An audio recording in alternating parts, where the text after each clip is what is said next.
বাড়তি ভাড়া বলতে গেলে এটা আসলে মোর হাইস্টে 10 টাকা বেশি দেয়, তাও কেউ দেয় বেশি, কেউ 1 টাকাও বেশি দেয় না। বৃষ্টির সময় কেউ 10 টাকা চায় নেয় যে 40 টাকার ভাড়া বা 50 টাকা দিয়েন বা ভাই 50 টাকা দিয়েন।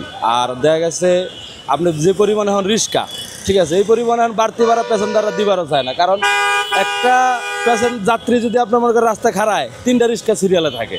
আর আগে মনে করেন না, হ্যাঁ এই নিয়মটা ছিল যে হ্যাঁ আগে রিক্সা কম ছিল, পেট্রোল রিক্সা ছিল, মনে করেন না আপনার দেখা গেছে উনি 2 খেপ মারলেই হরান হয়ে যায় বা কাইল হয়ে যায়, যে কারণে আরেকটা ভাড়া যাইতে চায় না। তো সেই ক্ষেত্রে আপনার 30 টাকা ভাড়া দিয়েছে, 50 টাকা যাত্রীরা গেছে। আর এখন তো মনে করেন আপনার এই যে আপনার অটো, ঠিক আছে, মনে করেন পেট্রোল তো মারা লাগে না, পিক আপ দিলেই চলে, ঠিক আছে, সেক্ষেত্রে মনে করেন হয়রানিও লাগে না, ঠিক আছে।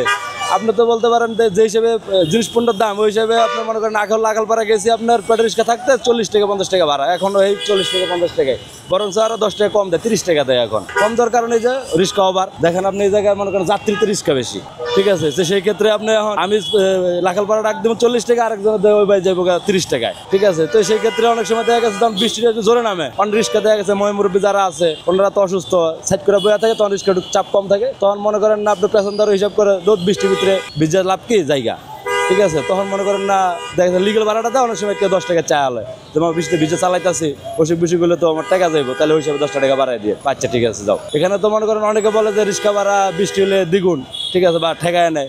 ঠেকায় আপনার কাছে আমি কি পিস্তল ধরে লইছি না ছুরি ধরে লইছি যে আপনার আপনার ঠেকায় লইলাম, ঠিক আছে। রিক্সাওয়ালার বেশিরভাগ মানুষ দেখা গেলো মামা, তো মামা ঠিক আছে বৃষ্টি হইতেছে, লিগেল ভাড়া যা আছে 10 টাকা বাড়াই দিয়ে শেষ।